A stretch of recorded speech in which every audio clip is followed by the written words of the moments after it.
Puji Tuhan, Shalom, selamat kita berjumpa lagi di dalam kasih daripada Tuhan Yesus Kristus. Biarlah damai sejahtera Allah senantiasa sukacita memenuhi di dalam setiap kehidupan kita. Mari kita akan membaca renungan kita pada saat ini yang terambil dalam Kolose pasal yang kedua, ayat yang ke-6 sampai ayat yang ke-7. Kamu telah menerima Kristus Yesus Tuhan kita. Karena itu, hendaklah hidupmu tetap di dalam Dia. Hendaklah kamu berakar di dalam Dia dan dibangun di atas Dia.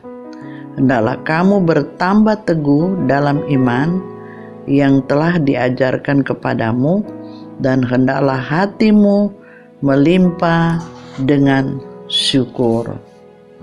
Puji akan nama Tuhan. Kalau saat ini kita sudah mendengarkan firman Tuhan. Firman Tuhan ini adalah nasihat dari Rasul Paulus kepada jemaat Tuhan yang ada di Kolose. Ayat ini mengatakan kamu telah menerima Kristus Yesus. Ya. Saudara yang kami kasih dalam Tuhan, biarlah firman Tuhan ini untuk saudara dan saya. Ya, kamu telah menerima Kristus Yesus. Jadi kita semua sudah menerima Yesus sebagai juru selamat di dalam kehidupan kita. Karena itu hendaklah hidupmu tetap di dalam Dia. Jadi karena kita sudah menerima Yesus sebagai juru selamat dalam kehidupan kita, firman Tuhan ini mengatakan karena itu hendaklah hidupmu tetap di dalam Dia.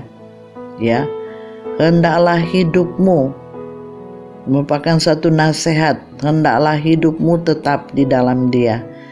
Apa artinya tetap di dalam Dia? Artinya tetap di dalam Tuhan. Bukan di luar Tuhan, tetapi tetap di dalam Tuhan. Saudara yang kami kasih dalam Tuhan, di dalam pengiringan kita kepada Tuhan, pasti namanya kita masih hidup di dunia ini, ada banyak problem, masalah yang kita hadapi, baik mungkin di dalam rumah tangga maupun di dalam pekerjaan. Pasti kita akan mengalami namanya ujian-ujian, tantangan, ya. Dan biarlah di dalam kehidupan kita sebagai anak-anak Tuhan, ya, kita ini sudah tentunya menerima Yesus sebagai juru selamat. Tentunya kita sudah banyak mendengarkan firman Tuhan. Kita sudah dibekali dengan firman Tuhan di dalam kita menjalani hidup ini. Apapun yang menimpa di dalam kehidupan kita, marilah jangan sampai ya ada banyak hal-hal yang bisa melemahkan kita sehingga kita mau mundur mungkin dalam pengiringan kita kepada Tuhan. Tapi saat ini saya menasihati melalui firman Tuhan. Firman Tuhan ini berkata, karena itu hendaklah hidupmu tetap di dalam Dia. Jadi apapun yang kita hadapi, biarlah kita tetap di dalam Dia. Artinya kita tetap taat dan setia di dalam pengiringan kita kepada Tuhan. Dalam ayat yang ke-7 dikatakan, hendaklah kamu berakar di dalam Dia. Nah ini, jadi kita harus berakar di dalam Dia. Artinya berakar di dalam Tuhan. Di dalam pengiringan kita kepada Tuhan, biarlah makin hari, kata firman Tuhan itu dikatakan di sini, hendaklah kamu berakar. Jadi seperti pohon, kalau dia makin besar, tentu dia makin ke dalam akarnya, ya. Nah, demikian juga semakin kita dekat dengan Tuhan, kita berakar di dalam Tuhan, ya. Tentu banyak cobaan dan ujian yang kita hadapi. Tetapi firman Tuhan ini memberikan nasihat, biarlah kita tetap berakar di dalam Dia. berakar di dalam Tuhan dan dibangun di atas Dia. kalau kita benar-benar berakar di dalam Tuhan, apapun yang menimpa kehidupan kita, kita tidak akan mudah roboh atau tercabut, karena akarnya pohon itu kalau dia makin besar, makin kuat akarnya, makin ke dalam. Demikian juga kehidupan rohani kita. Apapun yang kita alami, saudaraku sekalian, biar kita tetap berakar di dalam Dia dan dibangun di atas Dia. Hendaklah kamu bertambah teguh.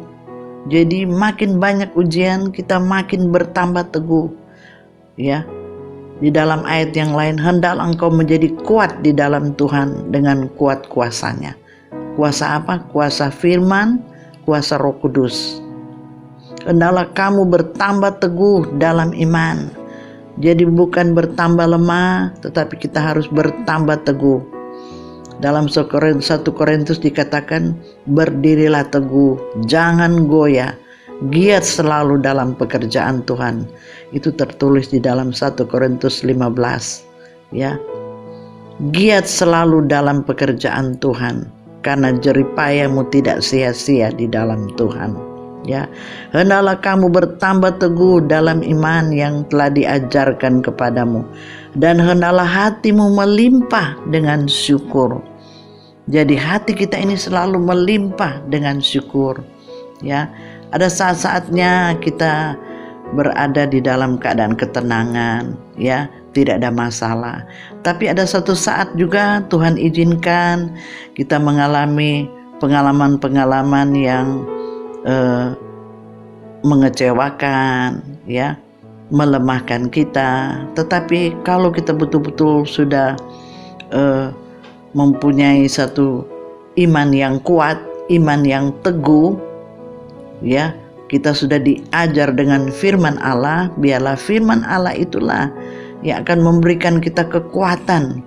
Apapun yang terjadi, tetap kita di dalam Tuhan, jangan kita mundur. Hendaklah hatimu melimpah dengan syukur. Jadi biarlah hati kita melimpah dengan syukur, ya. Karena apa? Itulah yang dikehendaki oleh Tuhan. Di dalam 1 Tesalonika dikatakan, hendaklah engkau mengucap syukur dalam segala hal, karena itulah yang dikehendaki oleh Tuhan. Mengucap syukur dalam segala hal, hal susah atau hal senang, tetap kita mengucap syukur. Karena apa? Itulah yang dikehendaki oleh Tuhan. Tetap semangat, tetap berjuang terus sampai Tuhan Yesus datang pada kali yang kedua. Puji Tuhan. Demikianlah renungan firman kami, firman Allah pada saat ini. Biarlah melalui kebenaran firman Allah ini, saudara akan tetap teguh di dalam Tuhan. Saudara akan tetap hidupmu tetap di dalam Dia, tetap di dalam Tuhan. Puji Tuhan. Mari kita berdoa. Terima kasih Tuhan buat kebenaran firman-Mu saat ini. Sungguh Allah yang kami sembah, Allah yang luar biasa. Tolonglah kami agar supaya benar-benar di dalam kehidupan kami, sebagaimana kami sudah menjadi umat-Mu yang percaya kepada Tuhan, biarlah hidup kami tetap di dalam Dia, tetap di dalam Engkau Tuhan. Tolong kami supaya kami benar-benar berakar di dalam Engkau Tuhan, dan dibangun di atas Dia. Tolonglah kami supaya apabila kami mengalami ujian, kami tetap bertambah teguh dalam iman yang telah diajarkan kepada kami, sehingga di dalam kehidupan kami, hati kami senantiasa melimpah dengan penuh ucapan syukur. Terima kasih Tuhan. Semua yang sudah mendengarkan firman-Mu, kiranya apapun yang mereka alami, biarlah Tuhan selalu memberikan kemenangan, Tuhan selalu memberikan kekuatan yang baru, yaitu melalui firman-Mu dan Roh Kudus-Mu. Kami percaya semua yang sudah mendengarkan firman-Mu sudah diberkati oleh Tuhan. Dalam nama Yesus, haleluya, amin.